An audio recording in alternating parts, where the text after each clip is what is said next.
Goeienaand almal en baie hartlik welkom hier op die aanlyn kerk page hier op Facebook, waar ek uitsaai op 'n Dinsdag aand 6:30 Bybelstudie saam met mekaar lewendig hier op Facebook, wat ons handleidings en alles so lekker deurwerk.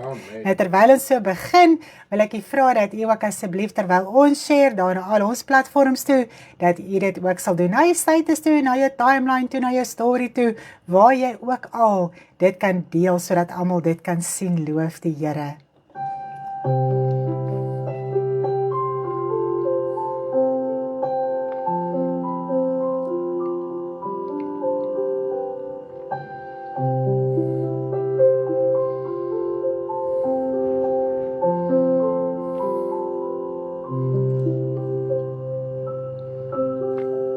Daar is ek.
Amperkies klaar.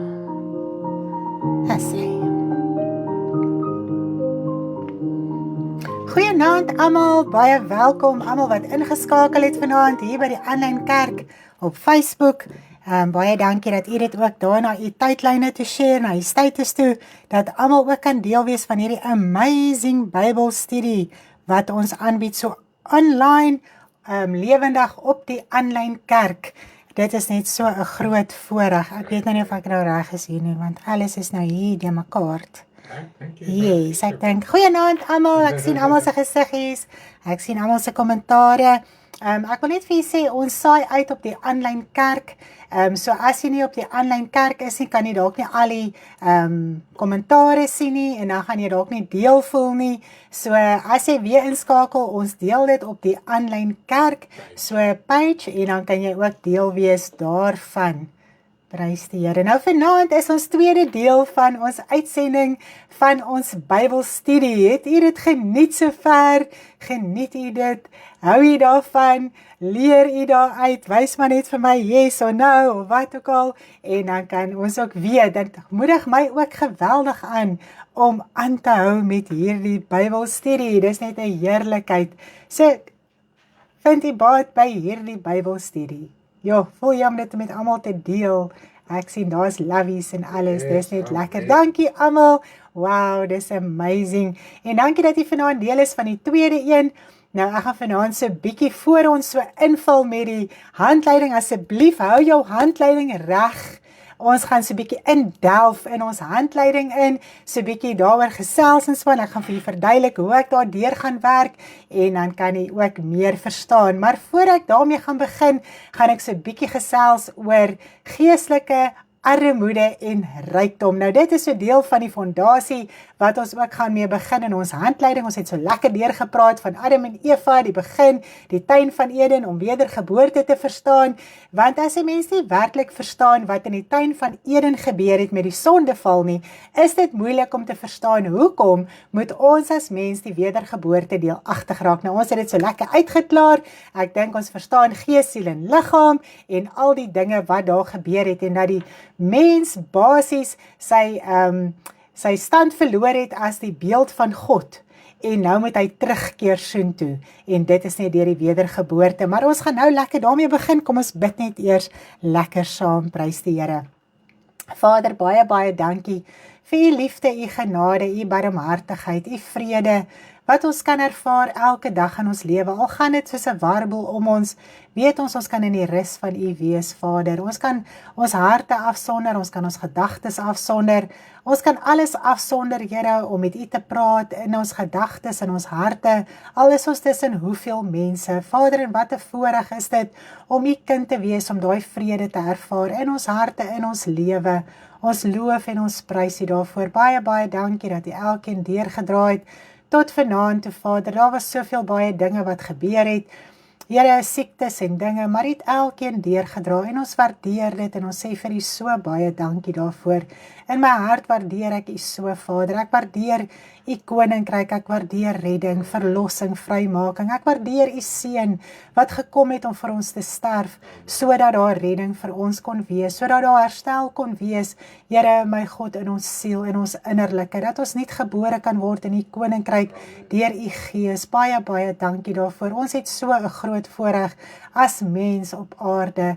Here, ek wil ook vanaand bid dat u my sal help, Vader, dat ek hierdie boodskap, hierdie Bybelstudie wat ek aanbied, reg kan oordra in wysheid, in insig. Here, dat u my sal lei, dat u my sal help met die regte woorde, verstaanbaar sal oordra, Here, sodat u volk dit kan verstaan en gestig en gebou en toe kan gerus kan word, ook weer vir hulle dienswerk. Ons is so dankbaar en opgewonde vir wat u doen en ons loof en ons prys u in Jesus naam. Amen. Prys die Here, dis net so 'n heerlikheid. Nou vanaand voor ons begin, wil ek net so bietjie met ons gesels. Ons gaan so bietjie deur die handleiding hardloop. So wat ek gaan doen met die handleiding, kry dit asseblief gereed voor u. Ek dink almal het hulle handleidings, penne, papiere, elke ding hier voor hulle. Maar wat ek gaan doen is, ek gaan deur die handleiding hardloop. Ons gaan nie punt vir punt deurgaan nie, dan gaan ons vir jare die Bybelskool doen, die Bybelstudie, doen. So, wat ek gedink het om te doen, hoe jy dit die maklikste gaan verstaan, ek gaan beginsels aan die oordra, wat jy kan verstaan uit die woord van die Here uit, en wanneer jy dan jou Bybelstudie gaan deurlees, wat vir jou gegee is, jou handleiding, dan gaan jy dit baie beter verstaan, en asseblief lees die skrifgedeeltes wat saam met dit kom.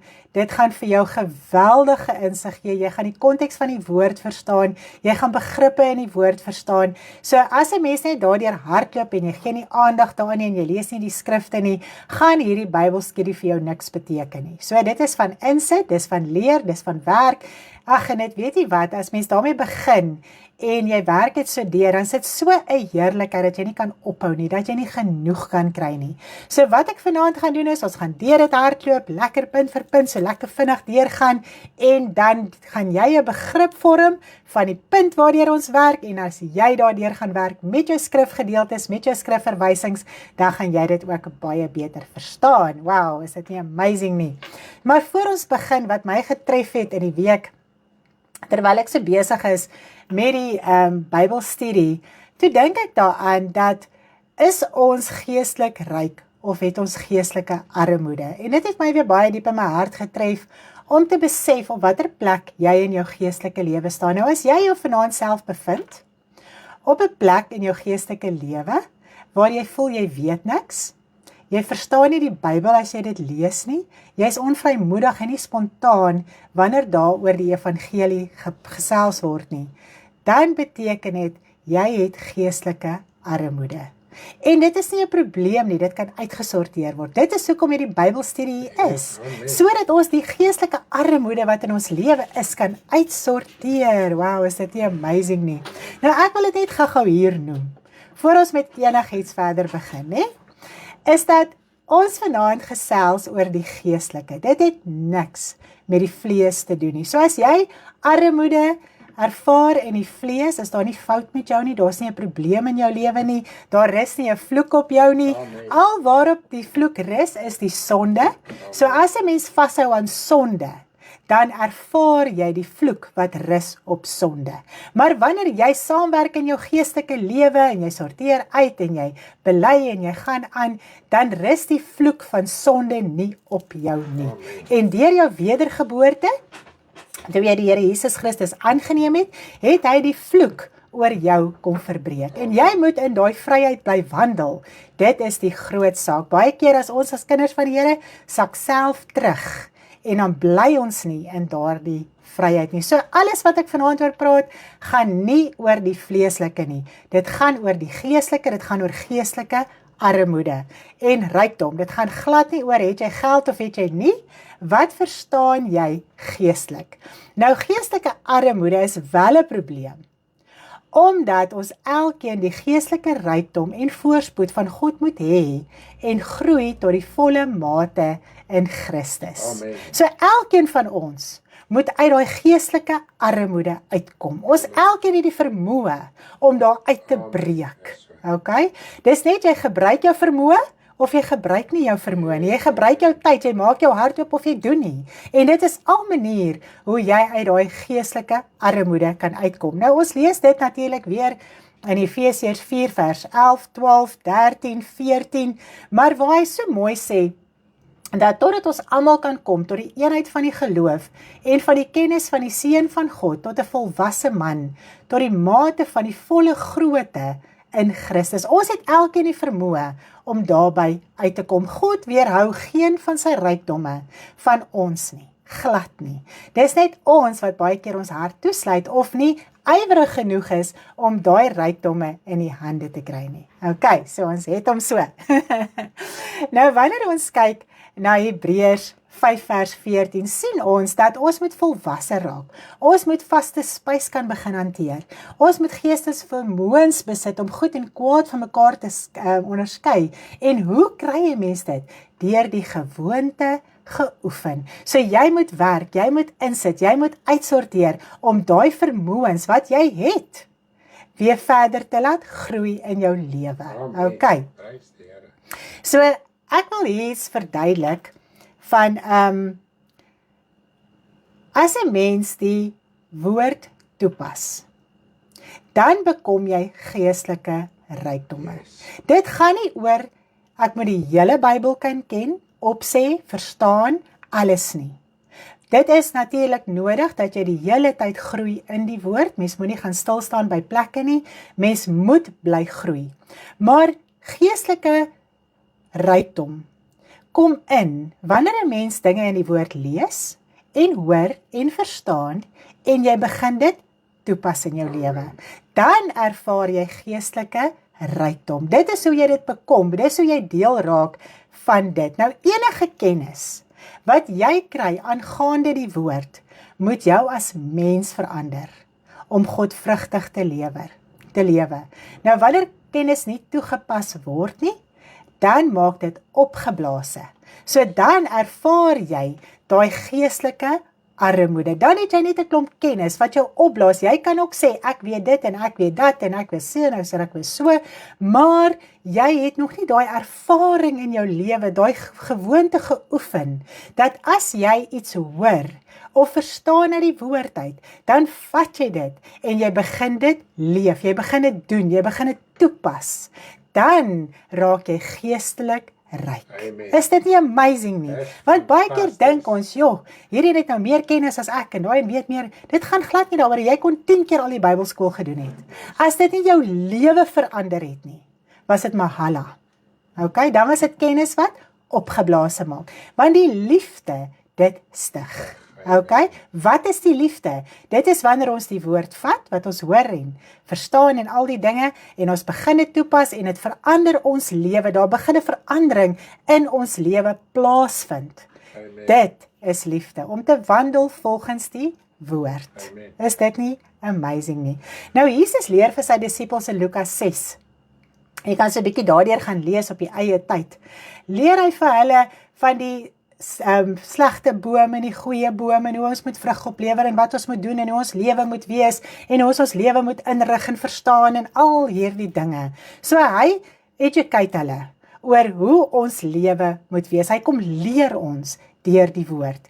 En in vers 46 sê hy vir ons, hy sê, hoe kan julle vir my sê, my Here, Here noem, as julle nie doen wat ek sê nie? So baie keer wil ons soveel kennis in die woord hê. Maar die Here sê vir ons, julle kan my nie Here, Here noem. Julle kan nie 'n verhouding met my hê. Julle kan nie ryk wees in my koninkryk as julle nie toepas wat die woord vir julle leer nie. Okay. Dis mooi.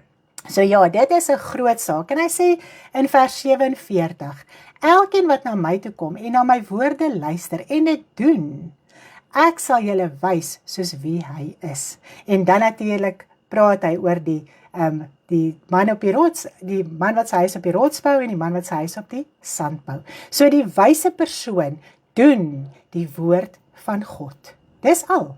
Dis die verskil. Die ander een soek net kennis. Maar kennis moet ons verander. So dit is 'n groot saak. En as ons geestelik arm is dit soos 'n persoon wat sy huis, of is dit soos 'n persoon wat sy huis in 'n informele nedersetting gebou word? Het jy dit al gesien in 'n informele nedersetting? Ons kan dit noem 'n plakkerskamp. En ek wil dit weer eens noem hierso. Dit is geen probleem waar jy bly, hoe jou huis lyk, of dit van sinkplaat of hout of baksteen of wat ook al, of jy arm of ryk is in die vlees nie. Dis glad nie waaroor dit vanaand gaan nie. Ons kan dit net sien as 'n voorbeeld, sodat ons kan verstaan hoe ons geestelike lys lyk wanneer ons geestelike armoede ervaar.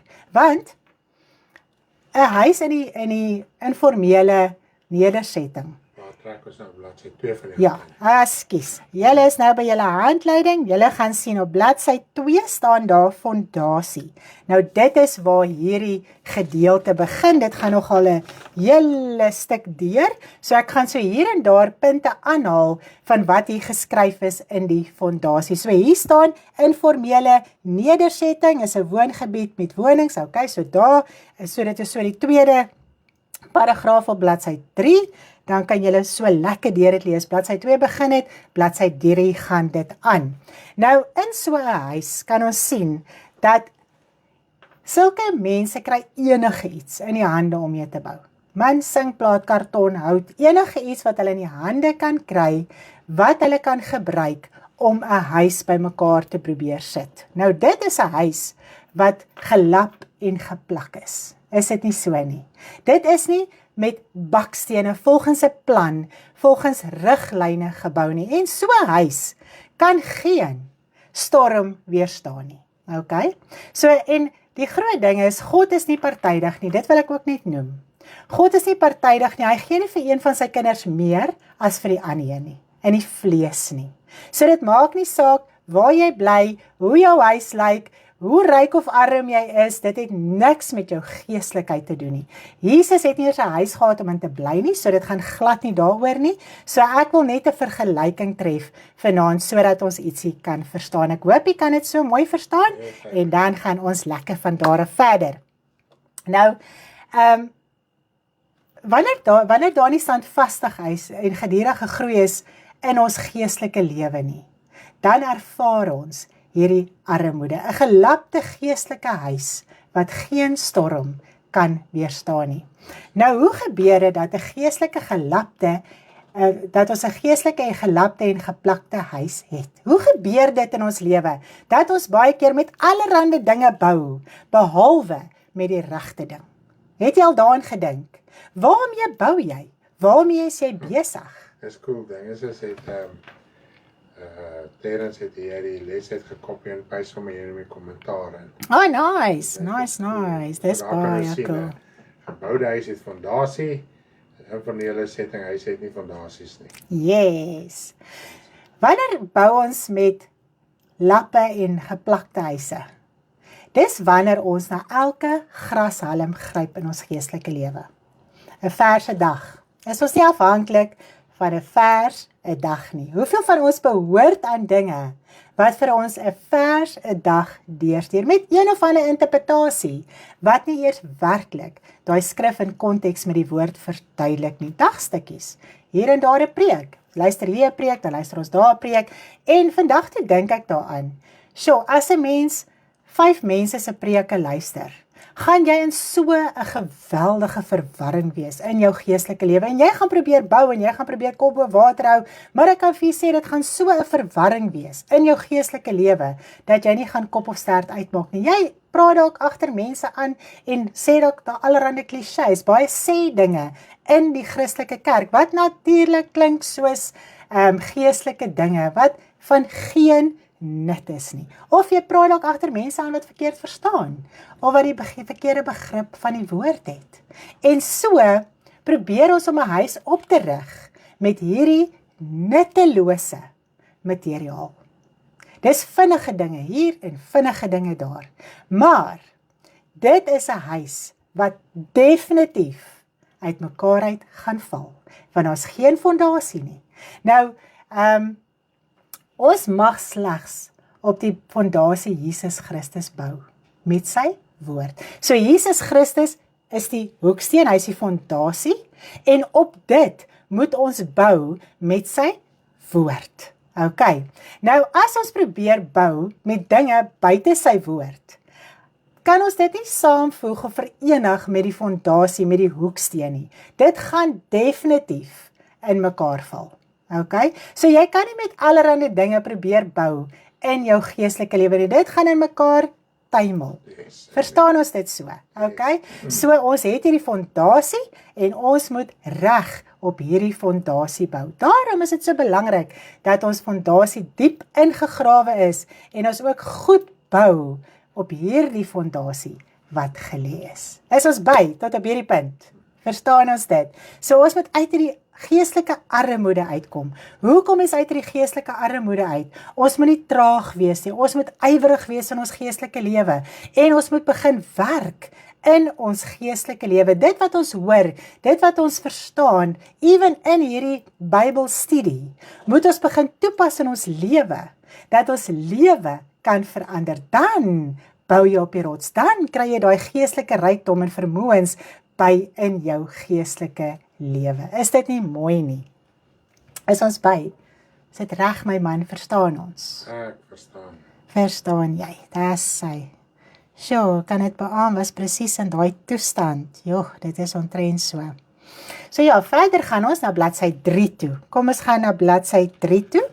En, of ons is nog steeds op bladsy 3, ekskuus, daar praat, staan nie so mooi van die eenheid. Ok, die eenheid van die liggaam. Nou, dit word ook onder hierdie punt van fondasie bespreek. Ok, so bly by die fondasie, lees daardeur. Daar's baie punte wat ek nie in detail gaan bespreek nie. Gaan lees daardeur, gaan kyk daarna, lees die skrifte saam met dit, dan gaan dit vir jou nog meer sin maak. Prys die Here.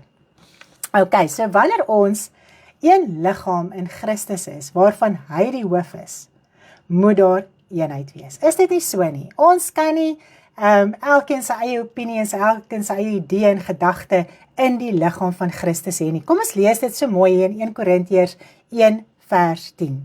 Maar ek vermaan julle broeders in die naam van ons Here Jesus Christus om almal eensstemmig te wees en dat daar geen skeringe onder julle moet wees nie, maar dat julle verenig moet wees in dieselfde gesindheid en in dieselfde mening.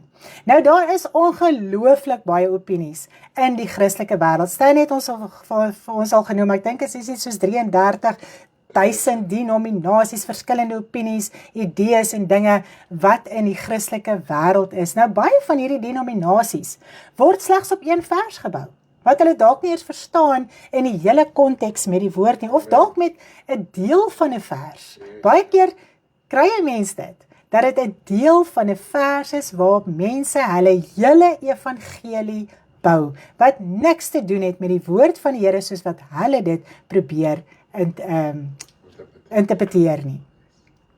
Nou, dit is 'n huis sonder fondasie, wat ander ook leer om nie fondasie te hê nie. Het jy al daaraan gedink? Mense wat so operate en wat hulle lewe op 1 of 2 verse bou, is 'n mens wat nie fondasie het nie. En wanneer jy na daai bedieninge luister en deel raak daarvan en al die dinge, leer hulle jou om ook nie fondasie te hê in jou geestelike lewe nie. Dis eintlik skrikwekkend. Blinde leiers van blinde. Yes, blinde leie, blindes leie blindes, nee, al twee gaan in die sloot val. Ons gaan nou daai skrif lees. So. Nou Jesus is die hoof van die liggaam en hy is die verstand waarvandaan ons opdragte ontvang. So Jesus wat die hoof is van die liggaam, ons is ingeënt in hierdie wynstok, in hierdie liggaam, wat die Here Jesus Christus is, hy is die hoof, hy is die woord, hy is die waarheid, hy is die lewe, hy gee vir ons opdragte. So daarom sal sy opdragte net wees volgens die woord. En dit sal deur die Gees bevestig word, is dit nie so nie? Want die Gees bevestig die waarheid van die woord.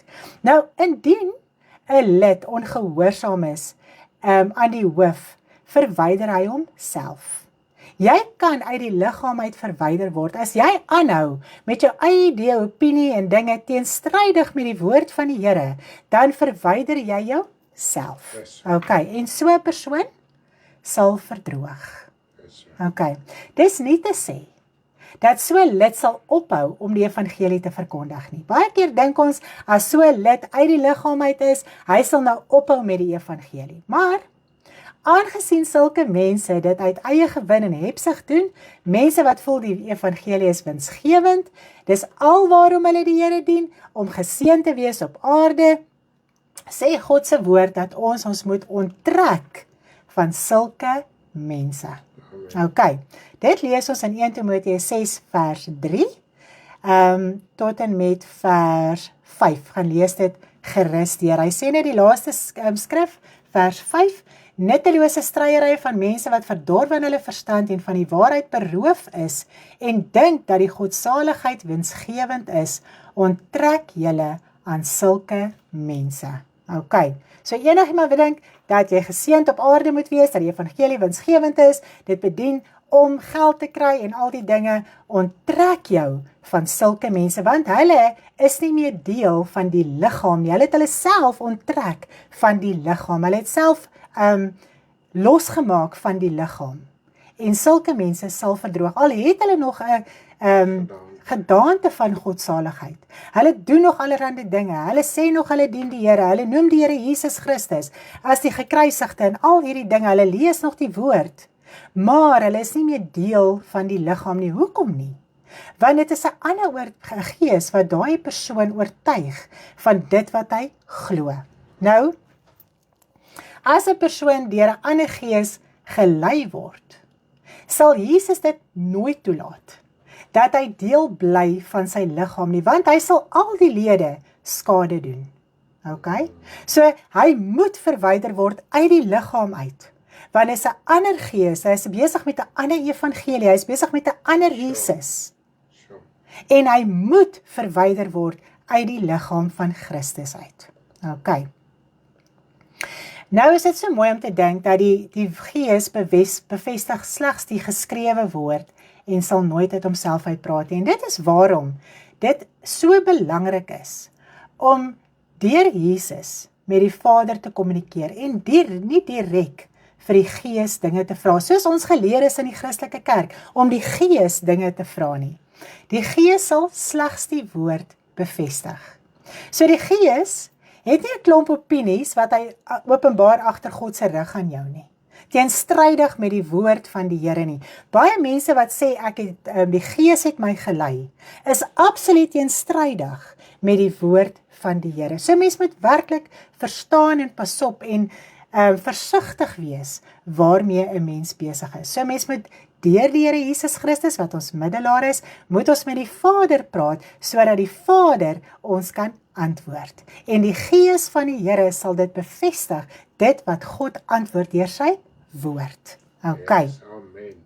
So die woord gestyg slegs van die waarheid, en wanneer ons in die waarheid wandel, in die woord van die Here dit toepas, doen, verander volgens die woord, dan wandel ons in die Gees.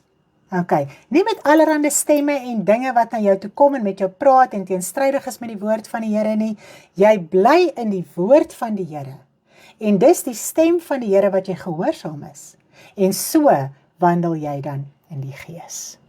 Asai, kom ons kyk, was ons almal by. Kom ons kyk gou wat se kommentare is hier. So maak seker jou geestelike fondasie is reg gelê. Yes, ek verstaan baie mooi Tannie, daar sê. Ok, ons is nou 'n bietjie verder, nee. Mens moenie stil sit in die kring van die spotters nie, hulle weet nie, hulle spot nie, yes.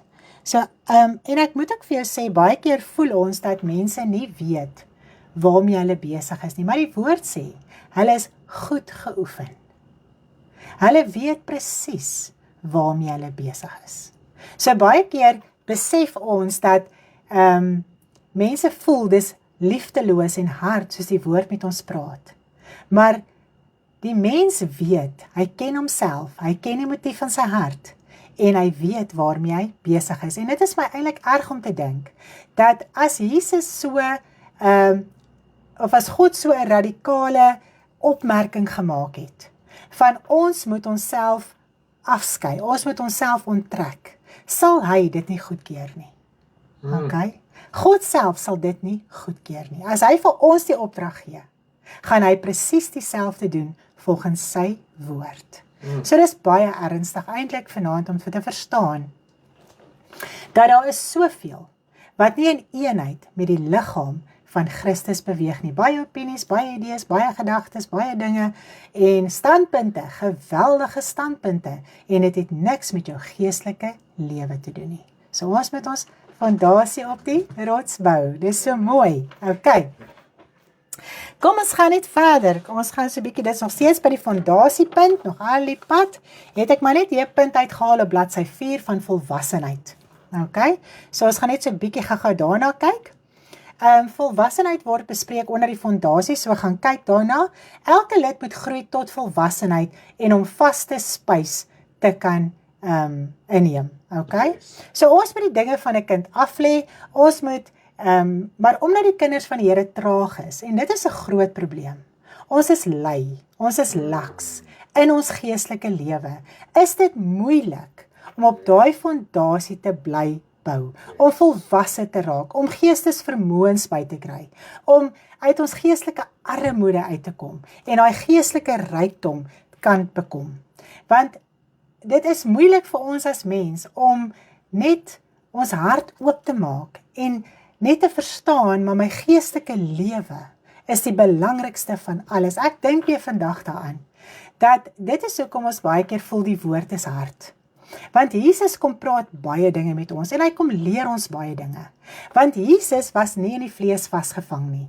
Jesus het die vlees oorwin. Hy het verstaan waaroor alles gaan, die geestelike. En wanneer ons sy woorde lees, dan klink dit hard en baie het gedink dis hard. Want hy het nooit ge-worry oor die vlees nie. Dit het altyd gegaan oor jou geestelike lewe, jou geestelike rykdom, jou geestelike verstaan.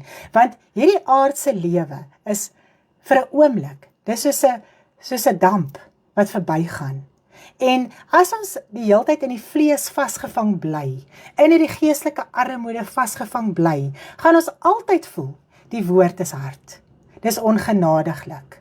En ons gaan wegskram vir die woord en voel, ons kan dit nie deel van ons lewe maak nie. Maar wanneer jy jou hart opmaak en jy neem dit aan en jy rig jou lewe volgens dit in en so aan, man, dan is daar 'n vryheid en 'n heerlikheid en jy verstaan die geestelike. Is dit nie amazing nie? Okay, so, as ons kinders bly en ons grawe nie diep in om hierdie fondasie uit te sorteer nie, gaan ons agter ander mense aan wat ook nog kinders is, wat ook geen fondasie het nie. Ons kan nie eers hoor nie, ons het nie eers 'n geestesvermoë om te kan verstaan, ons kan nie eers onderskei, hierdie persoon is reg of hierdie persoon is verkeerd nie. Baie keer gaan ons goedsmoeds net agter dinge aan wat vir ons goed klink, wat vir ons voel, weet jy wat, hierdie is 'n makliker pad vir my, hierdie is 'n makliker evangelie vir my, dat ek maar eerder hierdie koers inslaan. Hierdie ander een, joh, Dit voel liefdeloos. Daar is soveel pryse om te betaal. Ons moet deur druk gaan, ons moet deur verdrukking gaan en al hierdie dinge. En dan voel 'n mens, weet jy wat, daai ou wat die hele tyd goed sê uit die woord uit wat nie eers sin maak nie. Hy kan my bemoedig. En baie keer soek ons net bemoediging.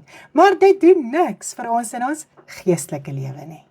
Okay, elke dag 'n vers, elke dag 'n vers. Wat gaan jy op die ou eind met al die verse doen? Net goed voel? Net op daai een vers bou? Net jou lewe volgens dit verontskuldig? Of wat gaan 'n mens doen? Gaan jy naderhand verstaan, maar ek moet die hele woord in oënskou neem en verstaan waaroor dit gaan. Ek kan nie my lewe elke dag op een vers bou nie. En dan is dit nog wat iemand anders vir jou moet stuur. Dis eintlik baie erg. Jy vergeet my net vinniger as wat jy hom gelees het. Ja, jy vergeet dit. Jy voel vir 'n oomblik goed. Jy voel, so 'n bietjie jammer vir jouself. Ja, dit was 'n mooi bemoedigende vers en jy gaan aan met die dag en daar het niks in jou lewe gebeur nie. So. En die woord sê so mooi in Matteus 5 vers 14, laat hulle staan. Hulle is blinde leiers van blindes. En as 'n blinde 'n ander blinde lei, sal albei in die sloot val. So dit gaan jou ondergang beteken. As daai kind in die evangelie die hele tyd jou bedien, wat geen fondasie het nie, gaan jy saam met daai persoon in die sloot val. En jou val gaan groot wees. Sjoe, eintlik erg om daaraan te dink. Ja, dis mooi die gedeelte wat Terrence nou gekopie en paste het is, as 'n kind nie ywer en voeding kry en alles, jy gaan hy op 'n stadium doodgaan. Yes. Sieklik is en dood wees en so is ons geestelik ook. Yes, ons kyk nie na ons geestelike lewe nie. Ons besef nie ons het 'n siel, 'n innerlike wat gevoed moet word, wat gekoester, wat nog moet gekyk word nie.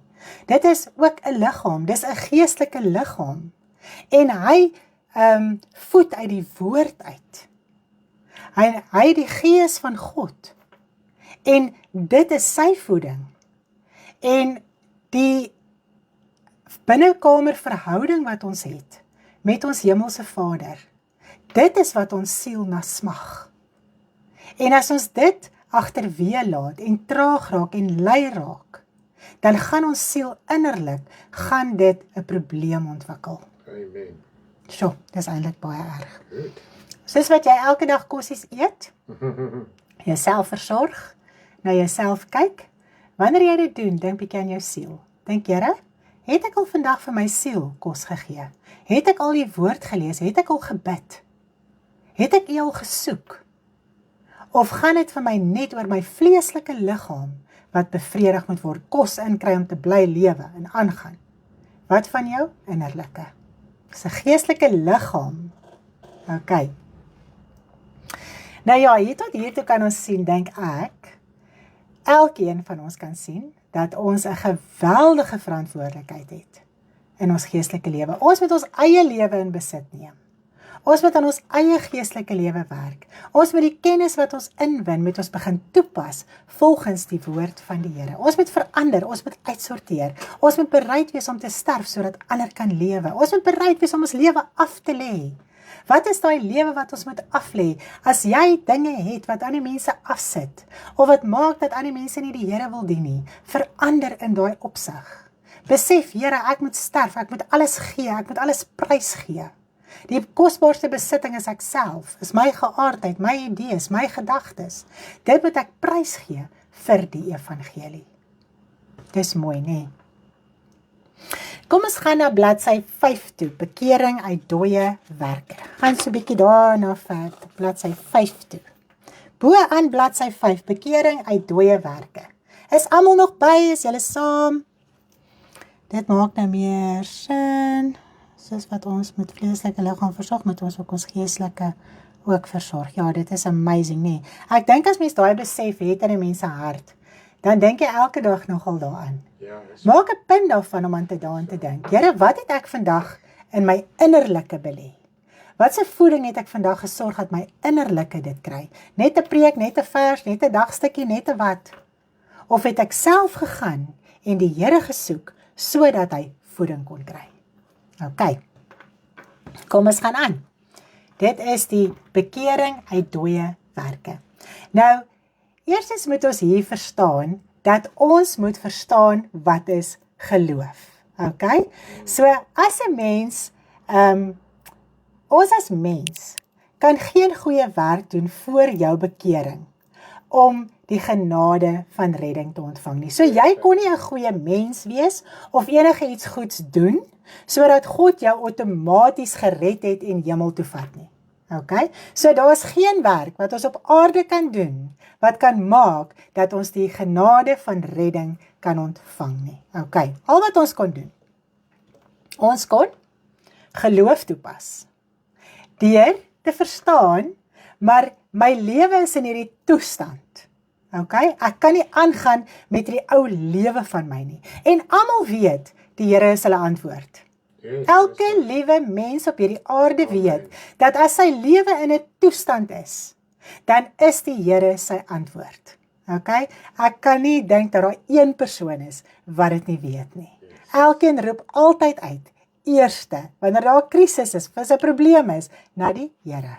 Okay, so elke mens op aarde weet dit. Okay.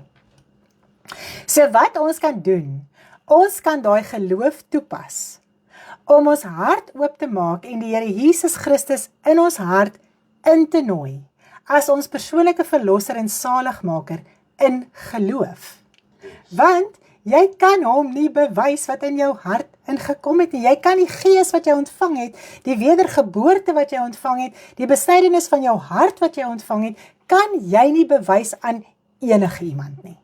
Okay? So jy het hierdie stap van geloof gevat, en jy het jou hart oopgemaak, en die Here Jesus Christus aangeneem. Okay? En daar het jou fondasie begin. Is dit nie amazing nie?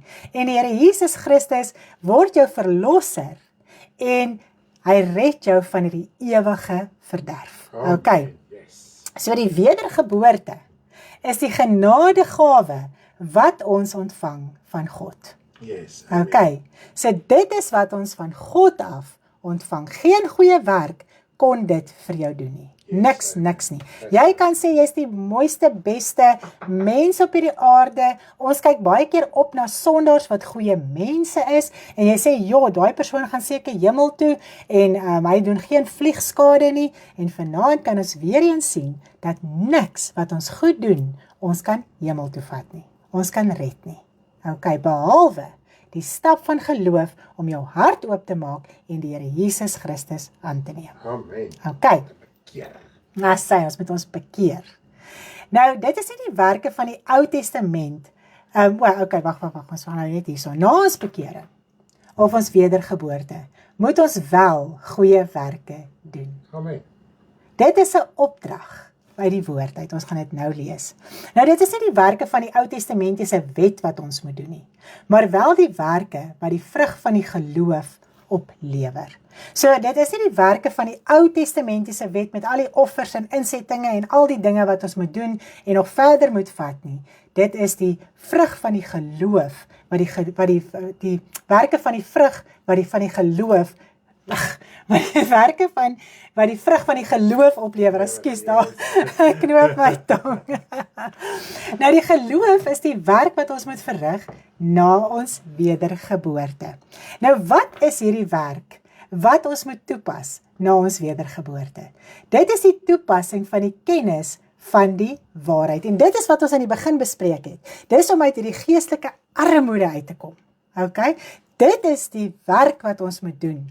Dit wat ons lees in die woord, dit moet ons doen. Dit moet ons toepas. Ons fondasie moet op die rots gebou wees. Kom ons lees gou hierso in Jakobus 2 vers 20. Maar wil jy weet, o nietige mens, dat die geloof sonder die werke dood is. So nadat jy tot wedergeboorte gekom het, is daar werk wat jy moet doen. Anders is jou geloof dood. Jakobus 2 vers 26. Want soos die liggaam sonder gees dood is, so is ook die geloof sonder die werke dood. Nou die verwarring kom in by die werke. Want mense voel hulle moet nog steeds die werke van die wet doen. Nou ons lees so mooi in Romeine 3 vers 20 tot en met 28. Gaan lees dit asseblief vir jouself deur, dis amazing. En dan kan ons agterkom wat se werk moet ons doen. Maar ons gaan lees in Romeine 3 vers 27 en 28. Waar is dan die roem? Dit is uitgesluit deur watter wet? Wet van die werke? Van die werke? Nee, maar deur die wet van die geloof. Ons neem aan, dis aan dat die mens geregverdig word deur die geloof sonder die werke van die wet. Want die Ou Testamentiese wet was die kennis van sonde. Dit kon jou nie losmaak nie, dit kon jou nie vrymaak nie. Om dit te probeer doen, kan jou nie red nie, dit kan jou nie verlos nie. As jy dit nog doen, dan sê dit, jy het afgeval van die genade van Christus Jesus. So ons kan nie verder aangaan met die wet van die Ou Testament nie. Maar die Nuwe Testamentiese wet, daar's 2 wette. 'n Ou Testamentiese wet en 'n Nuwe Testamentiese wet. So die Ou Testamentiese wet was die wet van ordeninge en al hierdie dinge wat ons nie meer moet hou nie. Dit het in die Here Jesus Christus in vervulling gekom. En nou, in die Here Jesus Christus, het ons 'n Nuwe Testamentiese wet van geloof en genade deur die Here Jesus Christus. Okay? So wat is daai genade deur geloof? Dit is om die Here Jesus Christus aan te neem, wat vir ons gesterf het, wat opgestaan het uit die dode, wat ons siel kom losmaak het en kom vrymaak het. En so kan ons die ewigheid ingaan. So ons moet nie die werke van die Ou Testament doen nie, maar ons moet wel nog steeds die werke van die Nuwe Testament doen, na die Here Jesus Christus. Okay. Nou gaan ons gou ek gaan dit nou so lekker so bespreek, ons gaan weer nog by van hierdie punte uitkom, so dis is hoekom ek dit nie te lank wil bespreek nie. Ons gaan nou nog so weer 'n bietjie daaroor gesels oor die werke en al hierdie dinge. Nou die term wedergeboorte, bladsy 5, gaan soontoe, die term wedergeboorte, bladsy 5. Is jy in jou handleiding, is jy by, is jy saam? Terrence is definitief saam. Dis so lekker, dankie Terrence, dis awesome. Wow, prys die Here. Nou die term wedergeboorte. Kom ons gaan kyk gou-gou wat se terms kan alles wedergeboorte beskryf. Daar is geweldig baie dinge, maar wat ons die beste verstaan in ons lewe is om die Here te dien of om jou hart vir die Here te gee. Dis die term wat ons verstaan van wedergeboorte. Nou, baie redeneer dat die waterdoop die bekering is.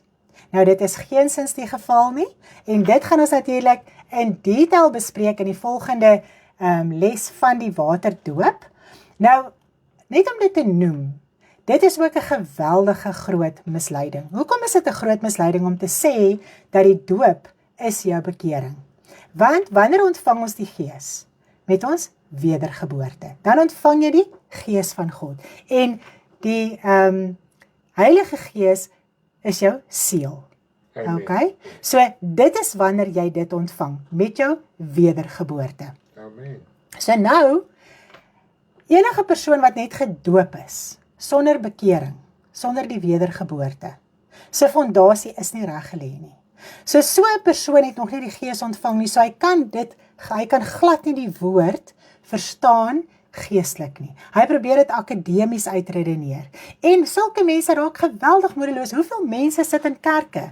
Ek wil die breë Christelike wêreld op hierdie stadium bedien en preek dat die doop die bekering is. So hordes mense gaan, hulle word gedoop en dan gebeur daar net mooi niks verder in hulle lewe nie. Hulle raak moedeloos, hulle weet nie wat aangaan nie, hulle kan nie die woord verstaan nie, want hulle was nie reg geleer in die Christelike wêreld nie. Hulle was geleer deur mense wat nie fondasie het nie, om ook nie fondasie te hê nie. Kom, doop jou net en jy is sjap.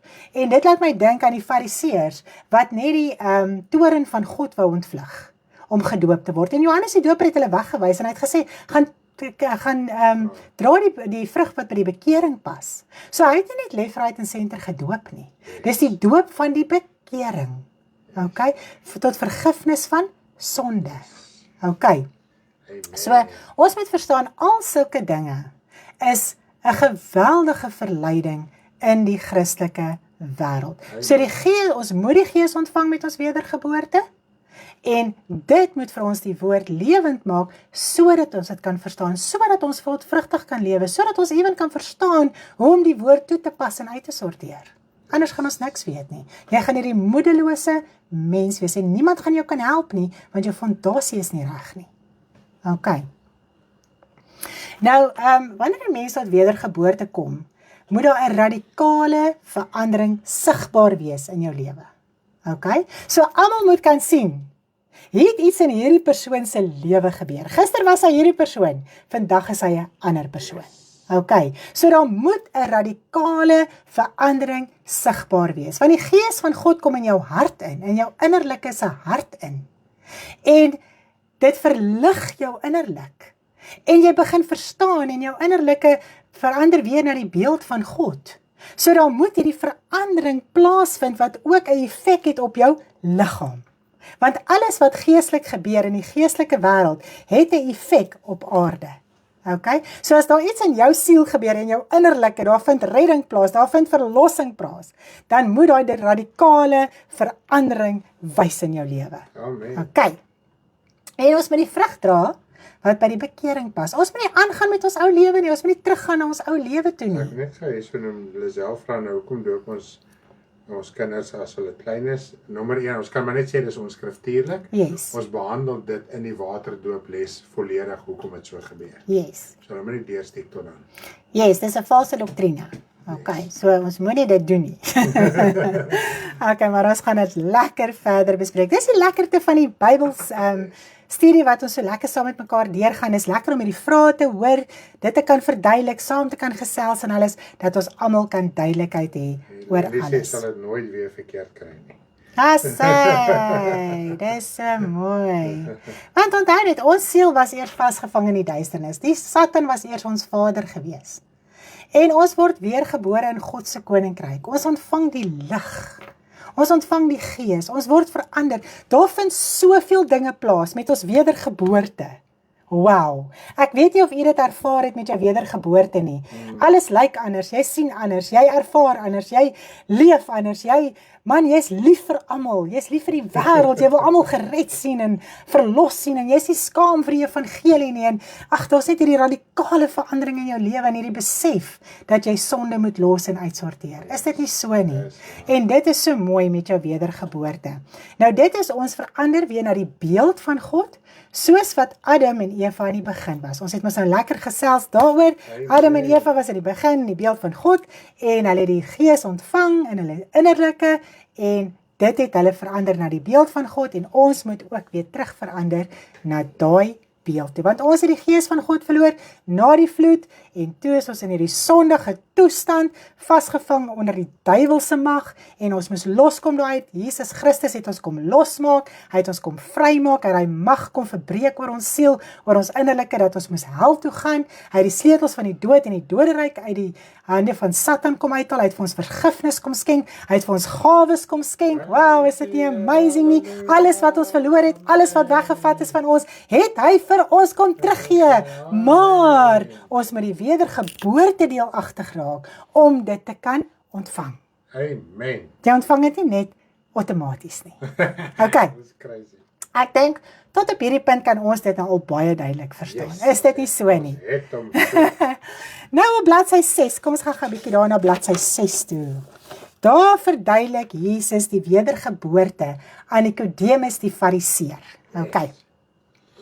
Nou in ons tyd sal ons nou verstaan van fariseere vir Nikodemus as 'n prediker of 'n leraar of 'n predikant of 'n dominee of wat ook al die geval mag wees, iets wat in die Christelike kerk iemand leer. Okay? Yes. Dit is die hoe sê jy dit? Leraar. Ja, die leraar van die gemeente of wat ook al. Yes. Nou ons lees die gedeelte waarin Jesus dit verduidelik in Johannes 3 vers 1 tot 10. Die belangrikste in die woord van die Here, want dis ons begin van ons fondasie. Ons kan nie gered word sonder dit nie.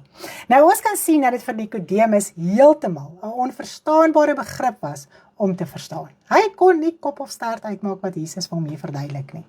Nou, om vir 'n leraar, en ek dink, jy kan met my saamstem, vir 'n leraar, om te hoor dat hy die belangrikste nie verstaan het nie, kon nie maklik wees nie. Dit kon nie vir Nikodemus maklik wees toe Jesus vir hom die wedergeboorte verduidelik het nie. Nou, omdat hy bekend was met die wet en hy dit aan ander mense geleer, moet hy nou hoor dat dit wat hy geleer het aan ander en wat hy self geleer het, is waardeloos. Sjoe. Ja, ons het wel agterkom as jy mense nader wat bedienaars is of pastore of wat ook al is, hulle verstaan nie wat jy vir hulle sê nie. Ja, en dis die groot ding. Baie bitter min mense verstaan werklik wedergeboorte. Okay, baie leraars verstaan dit nie. Dis hoekom hulle sê die doop is jou bekering, want hulle verstaan self nie. Hulle het self nog nie tot wedergeboorte gekom nie. Dis mooi. Okay. Nou Nicodemus was bewus daarvan dat die Joodse volk die uitverkore volk van God was en hy was deel daarvan. Okay? So in die Ou Testament was die Israeliete, was hulle die uitverkore volk van God. En hulle het die wet onderhou en met dit was hulle eintlik gemaak dat hulle God se volk sal wees, dat hulle gered sal word. Ja, hy het gedink hulle is gewaarborg. Ja, hulle het gedink hulle is gewaarborg, nee. Nou moet hy hoor van wedergeboorte en dat hy nie meer deel van God se geestelike volk sal wees wanneer hy nie die wedergeboorte deelagtig raak en ander so leer nie. Is dit nie erg om daarin te dink nie? Ewe skielik moet hy besef, wow, maar nou is hier iets anders wat ek moet verstaan. Dit gaan nie meer oor die Ou Testament, oor die wet nie. Dit gaan nou oor die Nuwe Testament en die wet van genade en geloof. Wow, dit was 'n hele nuwe konsep vir hulle. Nou sonder wedergeboorte kan ons nie in die koninkryk van God ingaan of die koninkryk van God sien nie. Ons kan niks verstaan wat in die koninkryk van God aangaan nie. So, dit is wat ons nou ook gesê het, die gees van God wat jy ontvang, moet dit vir jou duidelik maak. So sonder die gees van God gaan jy niks verstaan nie. Amen. Okay. Nou hy het probeer redeneer om hierdie begrip. Okay. Maar hy kon nie teen Jesus se woorde stry nie. Hy het gesê, moet ek nou weer in die skoot van my moeder ingaan en weer gebore word en alles? En Jesus sê vir hom, dit is nie uit die wil van 'n mens nie, maar uit die wil van God. Dis 'n geestelike geboorte wat in jou lewe moet plaasvind. Nou, hy moes dit aanneem en verstaan. Want dit is hoe dit sal wees. Net so kan 'n mens, ons kan nie vandag teen die woord van God stry nie. Ons kan nie teen die woorde van Jesus stry wat gesê het, ons moet tot wedergeboorte kom, anders sal ons nie die koninkryk van God kan sien of ingaan nie. Ons kan nie daarteen stry nie, en geen redenasie kan dit verander nie, want die woord staan vas. Ek wil net sê, so nou, Ruwaida sê 'n mooi ding, leraars het baie kennis, so dit moet regtig baie moeilik wees. Ja, dit is so, maar ek moet net byvoeg, hulle verkry kennis om eintlik iets anders in die woord te leer en te verstaan as die waarheid. Yes. So hulle weet eintlik dat die kennis wat hulle het, is hulle besig om nie te moet doen wat die woord van hulle verwag nie. Ja, maar die ding is, baie denominasies se predikers weet dat daar is bekering, wedergeboorte, en jy moet groot gedoop word. Maar om in die sisteem te kan bly en hulle werk te kan behou, leer hulle nie, hulle mense dit nie. So, dit is 'n geweldige saak om daaraan te dink. Okay. Nou gaan ons die redding deur wedergeboorte, en dit vind ons op bladsy 7. Daar's 'n paar punte so tussenin, gaan lees dit asseblief deur, gaan educate yourself, alles is hier neergespen, met elke skrifverwysing, alles, so jy gaan alles verstaan, en as jy iets nie verstaan nie, asseblief, ons wil u aanmoedig, kontak ons, gesels met ons, praat met ons, sodat jy kan duidelikheid kry. Dit was my so nice geweest, na die eerste Bybelstudie, het mense gekontak, seker gemaak van sekere punte, wat hulle nie verstaan het nie, asseblief, jy is baie welkom. Okay. Nou is die redding deur wedergeboorte. Waar trek ons tyd? Ons amper halfietjies, maar ek dink jy kan nog lekker gesels. Ja. Is julle nog okay? Gaan ons aan? Ek weet ons vanaand baie ouer aande, dit is hoekom ons so 'n bietjie minder is vanaand. Baie mense het laat weet, hulle kan nie inskakel nie as gevolg van ouer aande. So ons verstaan dit, hulle sal na die tyd opvang. Okay, as ek nou by die laaste, okay. Redding deur wedergeboorte, bladsy 7. Nou ons het uitgeklaar dat geen goeie werk ons kan red nie. Maar ons moet wel na ons wedergeboorte goeie werke doen. Kom ons lees dit hierso in Efesiërs 2 vers 10.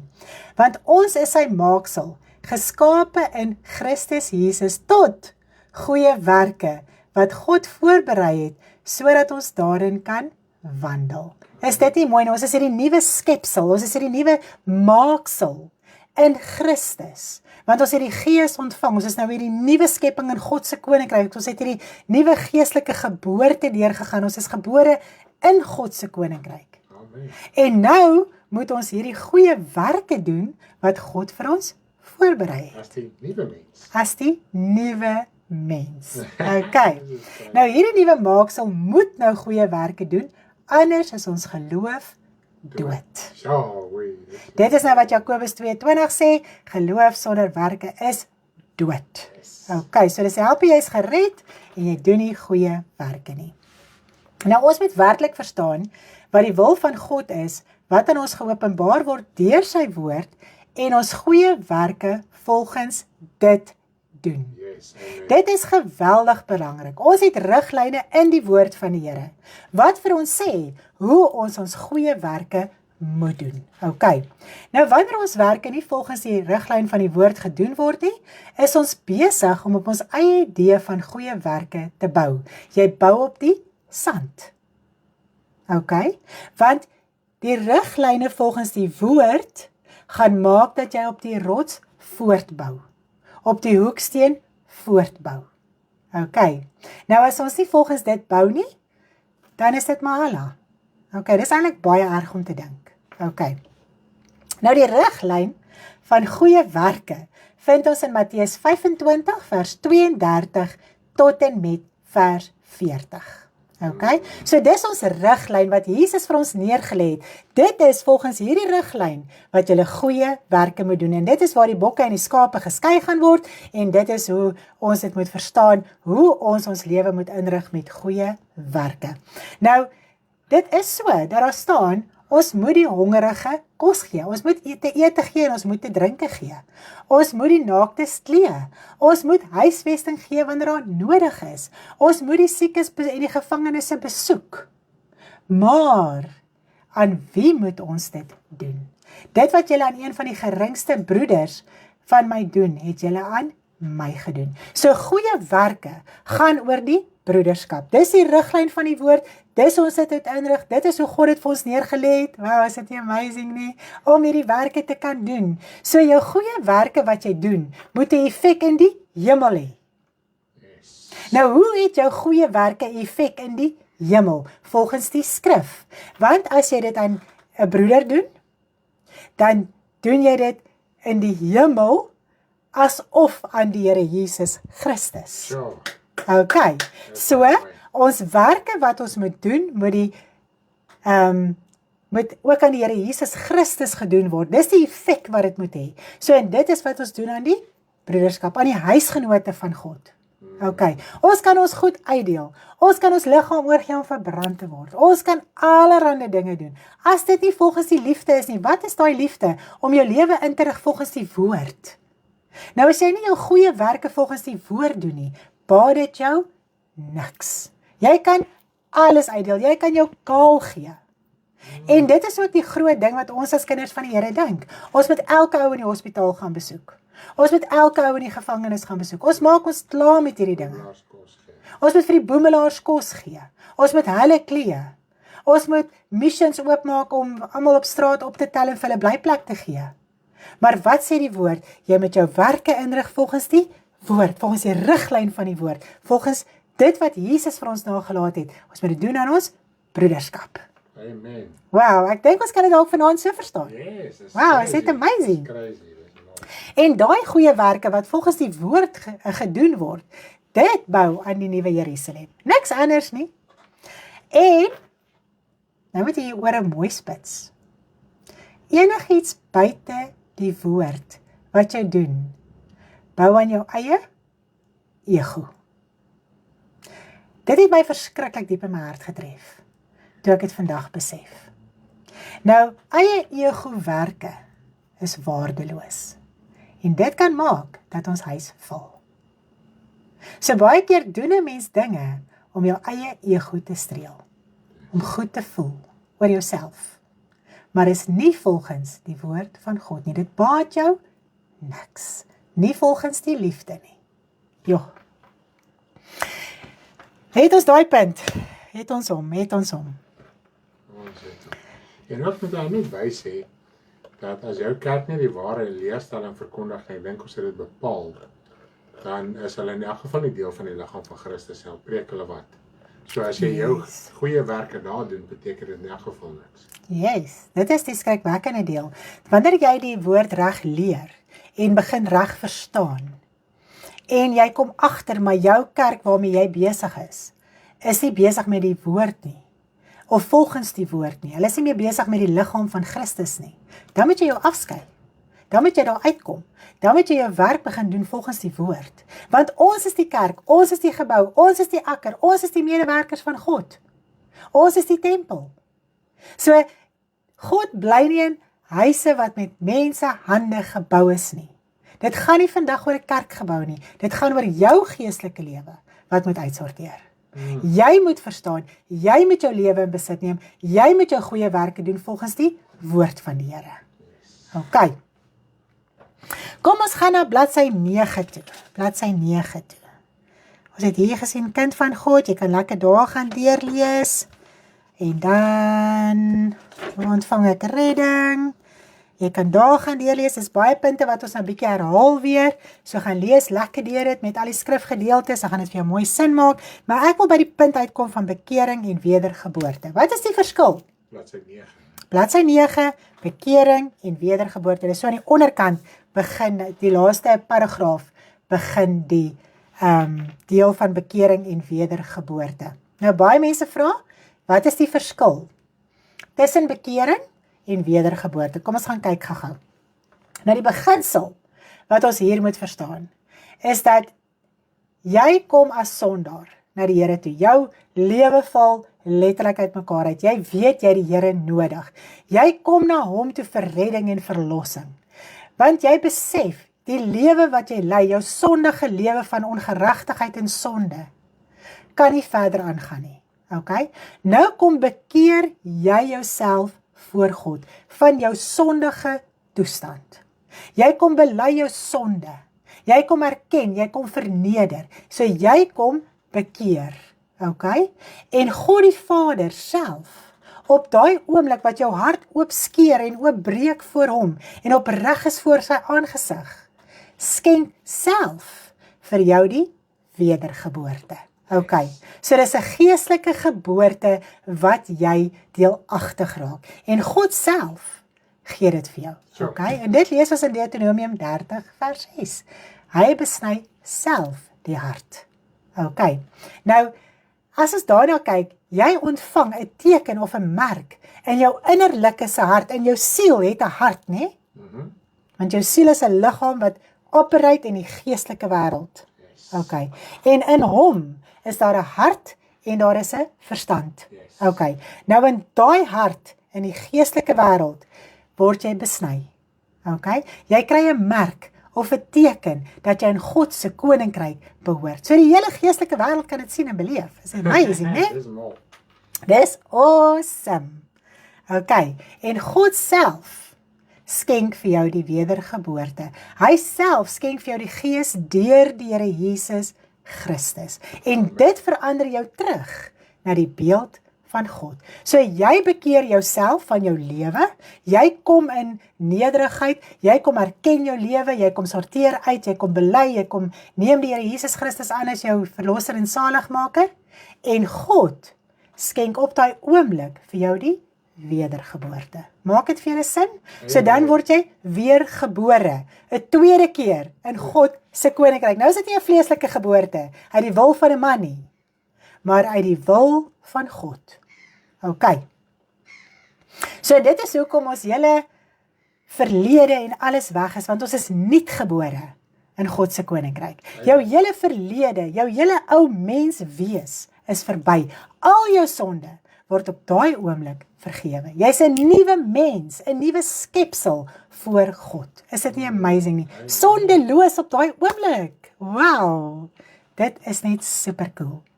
Nou, die geestelike geboorte, die wedergeboorte, kan net een keer in jou lewe plaasvind. Okay? So as jy jou hart vir die Here gee en jy word weergebore, is dit soos 'n baba wat gebore word in God se koninkryk. So as jy nou dink aan die vlees, as daar 'n geboorte plaasvind, is daar 'n baba wat gebore word. En daai baba bly tot hy doodgaan. Okay? Daai baba gaan nie weg en terug en weg en terug en weg en terug nie.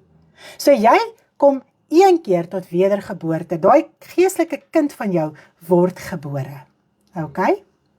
Maar jou bekering of bekering, nie jou bekering nie, bekering is 'n daaglikse proses. Want na jou wedergeboorte val jy struikel, jy doen weer sonde en jy voel sleg en jy voel nie lekker nie en jy raak onvrymoedig met die Here en daar word 'n skeidsmuur tussen jou en God opgerig en dit bekering veroorsaak dat daai skeidsmuur afgebreek word. Amen. So elke dag in jou geestelike lewe kan jy kom in nederigheid en in vernedering. Jy kom bely jou sonde, jy kom sorteer jou hart uit.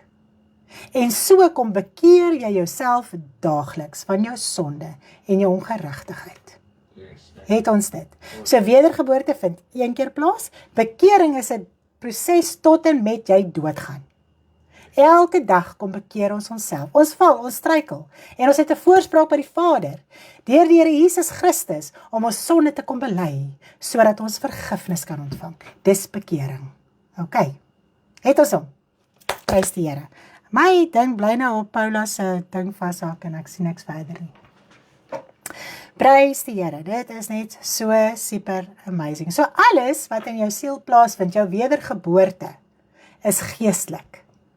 Dit vind nie op die aarde plaas in hierdie liggaam nie. Dit vind in jou siel plaas, in jou innerlike. Vind dit plaas.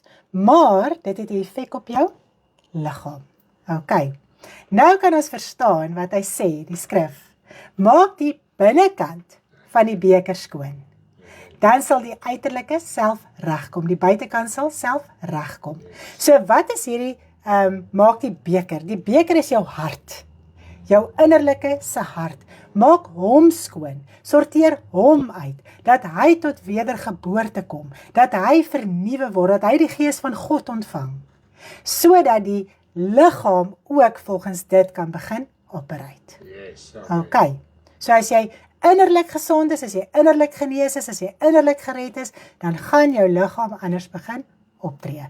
Want al die oorspronge van die lewe lê in die hart, in die siel se hart. Yes. En alles moet daar uitgesorteer word. Dat jy gesond kan word in jou siel, in jou innerlike, want dis waar jou probleem lê. Sodat jou liggaam kan begin anders funksioneer en optree. Amen. Okay. So, jou redding in jou siel het 'n effek op jou liggaam, jou aardse liggaam. Jou optrede, jou spraak. Ja, jou spraak, jou doen en late, alles hoe jy dit doen, wat jy doen en al die dinge, dit het 'n geweldige ding daarin. Nou, wanneer jy die wedergeboorte ontvang, word jy deel van God se geestelike volk. Want Nikodemus het mos nou gedink, hy is deel van God se vleeslike volk. Okay? Nou hoor hy, maar hy moet nou deur wedergeboorte gaan om deel te word van God se geestelike volk. Okay. So, wanneer ons die wedergeboorte ontvang, dan word ons deel van God se geestelike volk. Jy word 'n ware Jood. Okay. Die wat gered is 'n ware Jood. Dit gaan nie oor die vleeslike Jood nie. Okay, want daar is geen meer uitverkore volk op aarde nie. Geen volk gaan net gered word nie. Okay? Alle volke, stamme, tale en nasies moet hulle bekeer tot wedergeboorte kom om redding te ontvang. Dit gaan nie net 'n outomatiese iets wees dat 'n sekere volk net gered gaan word nie. Ewen die Jood moet sy hart vir die Here gee sodat hy gered word. Okay. Want die aardse Jerusalem is in gebondenheid. Maar ons moet streef om by die vrye uit te kom, die nuwe Jerusalem, waarin ons nou al reeds bou met ons regverdige dade. En dit lees ons in Galasiërs 4. Gaan lees die hele Galasiërs 4, dan kan jy alles mooi verstaan van die twee verbonde, die twee sinnebeelde van die vroue. Dit is die twee vroue is die sinnebeelde van die twee verbonde. So dit is die Ou Testamentiese verbond en die Nuwe Testamentiese verbond. Die Ou Testamentiese verbond is in slawerny. Okay? Die Nuwe Testamentiese verbond van geloof en genade is vry, want dit kan ons hemel toe vat. Die hemele is vry, daar's geen gebondenheid in die hemel nie. En ons is ook nie meer onder slawerny as ons harte vir die Here gee nie. Ons word verlos, ons kom vry, ons siel word vry. En ons is deel van die vrye. Maar as ons in ons sonde en in ons ongeregtigheid bly en ons weier om ons hart vir die Here te gee, dan bly ons onder daai slawerny van sonde, van ongeregtigheid. En dis hoekom die Here Jesus Christus gekom het, om ons los te maak en vry te maak van al hierdie dinge. Maar daar is nie meer 'n uitverkore volk nie. Elkeen moet nou sy hart vir die Here gee, om in daai vryheid te kan wandel, in die nuwe Jerusalem waarin ons reeds bou. Is dit nie amazing nie? Kom ons kyk net gou-gou, ek het nou so 'n bietjie hier verby gegaan. Ja, so ons gaan vanaand tot op hierdie punt. So ek hoop jy kan mooi verstaan, ek hoop jy het my lekker gevolg. En gaan deur jou handleiding, gaan deur al die punte, gaan lekker stelselmatig daardeur lees al die skrifte asseblief. Hoe ons agterkom iemand lees deur al die skrifte, is so nou en dan as hulle vir ons, daar's 'n skrifgedeelte verkeerd. Dan weet ons hulle deur al die skrifte gelees. Yes, daar was 'n bietjie 'n tikfoutjie gewees. So gaan deur alles en lees jou hele handleiding volgens jou skrifgedeeltes, so volgens jou skrifverwysings. En die begrippe wat jy vanaand verstaan het, hou dit in gedagte, terwyl jy deur jou les lees. Okay? Sodat jy baie meer kan verstaan en kan uitsorteer in jou geestelike lewe, want wedergeboorte is so majestueus. Dis so 'n groot gebeurtenis wat plaasvind. Dit is so 'n geweldige geestelike gebeurtenis. En dis so omvattend. Nou as jy baie begrippe in die wedergeboorte gaan verstaan, dan gaan jy baie meer in die woord van die Here verstaan wanneer jy deur die skrifte lees. Prys die Here. Nou jy moet 'n baie lekker aandjie hê. Ons is baie baie lief vir jou. Ek hoop jy het dit geniet. Volgende week is ons by deel 3, dan gaan ek so lekker afskop met Abraham en die besnydenis. En hoe was sy saad rein gewees en onrein en al die dinge. So dit is 'n baie interessante punt. Skakel volgende week in en dan kom leer jy ook weer verder. Prys die Here. Lekker aandjie, lief vir almal. Bye bye.